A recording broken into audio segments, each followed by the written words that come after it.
Has the T20 World Cup been a success or not, Jarrod? Oh, that's a really good question. Are we in the worst time zone for it? Yeah, where is the worst? Yeah. It must be us, because we are, so us in South Africa. Oh, Australia's pretty bad too. Australia and New Zealand miss a fair bit of it as well. Yeah, there's no good time zone unless you're in America or the West Indies, right? Yeah. And I think that's always the problem when the West Indies host a tournament, is it just doesn't work particularly well for the rest of the world all the time. I think that's an issue. I think the extra teams have made it more fun.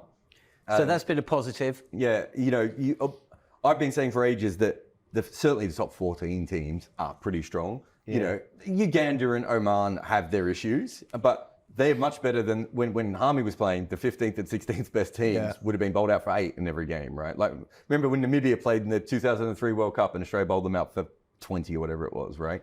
We're not at that level anymore. Yeah. So we've moved on from that. And Uganda played some good cricket at times as well. They just can't make any runs, right? But their bowling is not too bad. So it's been a success from that point of view. We've had more close games than any World Cup I can ever remember. Like, yes, it's because the New York pitch was horrendous and should never existed. Yes, it's because all the West Indies pitches are also par 115, so both teams are struggling on them. But from a point of view of super overs and coming down to the last ball and twists and turns in games, I think it's been absolutely fascinating. But I just think that too much of it, unless you are in that one market, you cannot actually watch the entirety of the World Cup. And if you remember when the Florida games were washed out? Yeah. So people in Europe and in Africa just missed days of cricket unless they wanted to get up at midnight. And then there was a bunch of other games that were played, for better time zones for other markets, which weren't particularly good. So you can go through a period where there's 3 or 4 really close games, of which none you see because you're asleep. That's a problem for a World Cup, right? And there's not much you can do because they are eventually, every now and again, West Indies is going to have to host a major event, and they wanted to go into the USA. So I'm fine with that. But it does feel like this entire tournament, as exciting and weird as it has been at times, has been played in the dark. I just think from a cricketing point of view, if you're a cricket lover and you want to watch cricket, I think it's been poor. I think it really has been poor. I've not enjoyed it one bit up until the Super 8. So let's see where the Super 8 takes us.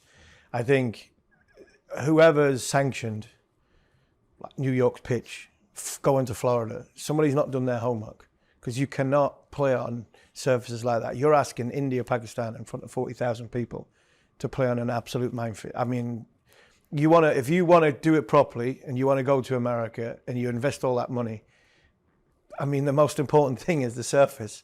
I mean, it's the most important thing. Is that the most important thing? It is. It's the most important thing. Isn't the fact that USA have qualified for the Super 8 and they're mentioning cricket, albeit at the end of a news, You've got to protect our professional players. Of course. In terms of, ICC is so lucky no one got injured on that. Mohammed Rizwan, I think he got hit on the hand. Got hit in the hand and the head on one ball. Yeah. I mean, they got really lucky. And you go to Florida during the hurricane season. I mean, and also things the like that. The rainy season has we could have, and this is where the tournament is moving to now, right? So the whole tournament is moving to the Caribbean, and the rainy season is too. So rain coming from this end, cricketers from this end. I mean, So for me, I don't think it's been a great tournament. I really don't. I think the quality is. I've always said cricket should be, with a red ball, it should be a contest between bat and ball. With a white ball, it should be about entertainment. And I have not, other than, you were saying close games and it's been exciting. But it hasn't been exciting when it comes to the product. I think the product's been crap. There was one game, it was India versus Ireland, where the bookmakers were so convinced that no one could score that when Bumrah came on, the run line was 1. And for that over, it would usually be like 9, right? And everyone was just like, clearly no one's going to hit Jasper Bumrah on this pitch, right? And it's been fascinating from that point of view, because we've gone from the IPL, which was the highest scoring competition we've ever had in T20 cricket, to this World Cup, which is the lowest scoring competition we've ever had. What would you rather watch, that IPL kind of games or these kind of games? I enjoyed both of them, but Harmy's point is that there's no balance. There's no kind of, you're not getting the best cricketers playing well. Dasan Shanaka bowled in one of the games against South Africa where they were defending 77, right? And Dustin Shanaka couldn't get hit. He goes at 9 runs and over in T20 cricket. There are very few international players, Harmy. I reckon I could get through an over. Shanaka, I give myself, 4-1 odds to be able to get through his over. And he was bowling wicket maidens against South African players. When you were watching India-Pakistan, at any point in that last 4 overs, did you think Pakistan were going to win that game? No, because they fell so far behind, didn't they? Because it was impossible to score. Yeah. And there were so many games on that New York surface. Yeah. But the West Indies surface is not as dangerous, obviously. But how do you score on some of those wickets as well? The balls are just going subterranean. And you obviously we always compare sports. And talk sports is we more or less talk football. We're the Euros at this minute in time. There's nowhere in the world, 15 stadiums in Germany would play on non-league pitches. I mean, you wouldn't. You wouldn't expect England to play. Well, England played Serbia the other night. Can you imagine them playing on a pitch like Ashton's at the end of the football season? I mean, it just wouldn't happen. Boreham Wood, or I know they've got like plastic, some of the plastic surfaces, but the non-league poor pitches. You wouldn't expect the Euros to be, the major tournaments, the top elite players to be playing on that, and it was all great going into America. It's fantastic. That's the next step of conquering, the next phase of cricket going forward.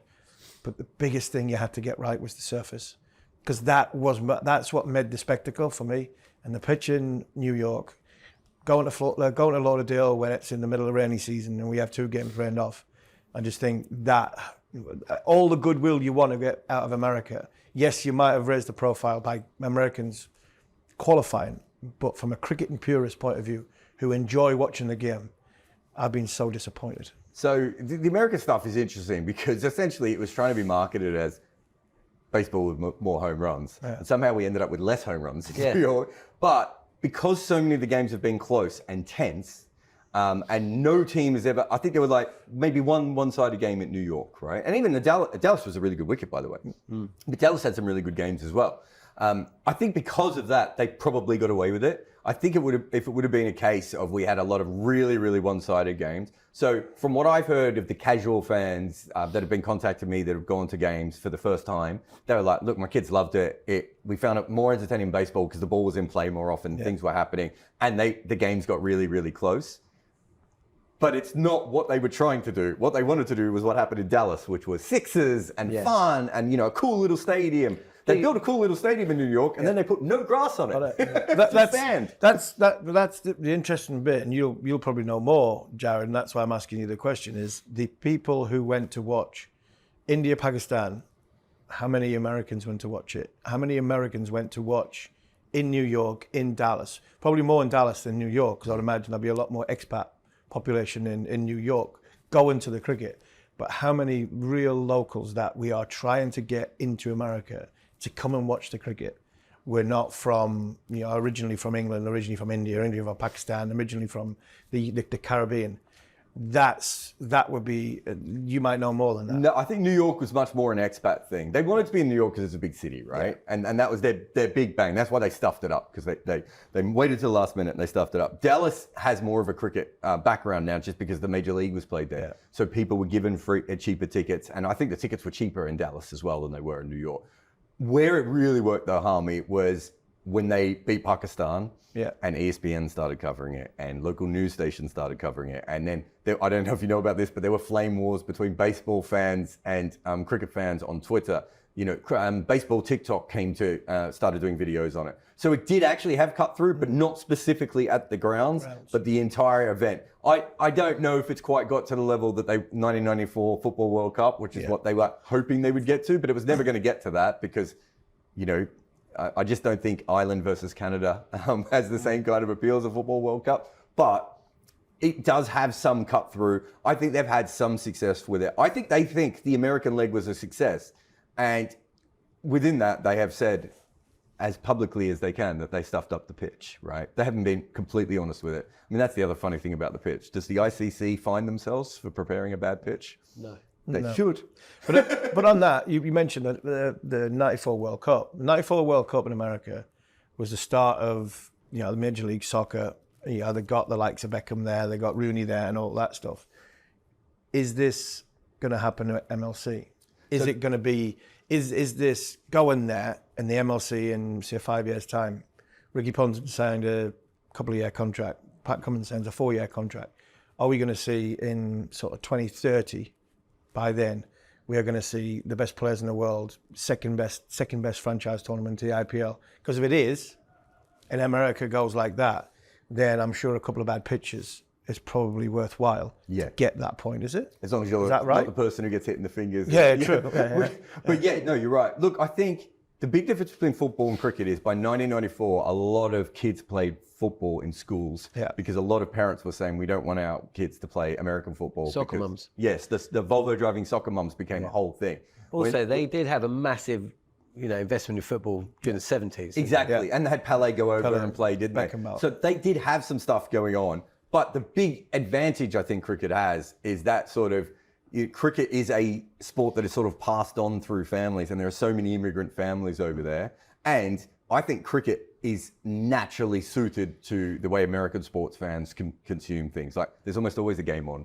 It's almost always complicated. You have to invest yourself in it. So I think it's got an advantage. I think 2030 is too early.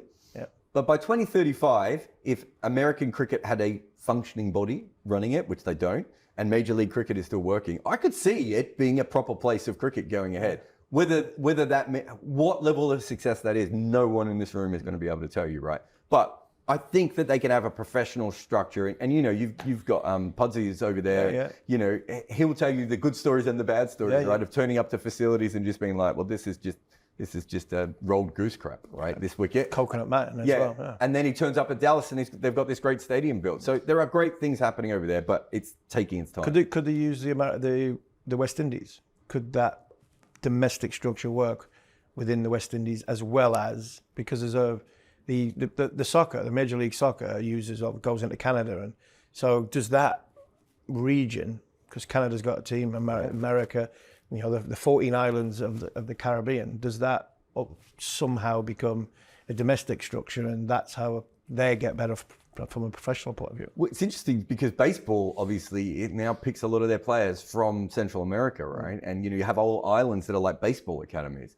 Cricket could be very similar in the West Indies going ahead. So the CPL wanted to run the league in America, and it didn't happen. I actually think right across cricket, a lot of these cricket boards should be getting together and having, international leagues. So there's no real reason to have a Bangladesh Premier League and a Sri Lankan Premier League. They could both have domestic tournaments and then an international tournament that they run together as T20. That would work very well over there. The facilities, in Barbados and some of those other islands are second to none, right? You could have a partnership. It may be something that happens in the future, but I think at the moment they're all a bit distant. And you know what it's like between the islands. It's not always the easiest thing to sell the islands on one idea. Yeah. On AM, on DAB, via the talkSPORT app and on your smart speaker. talkSPORT.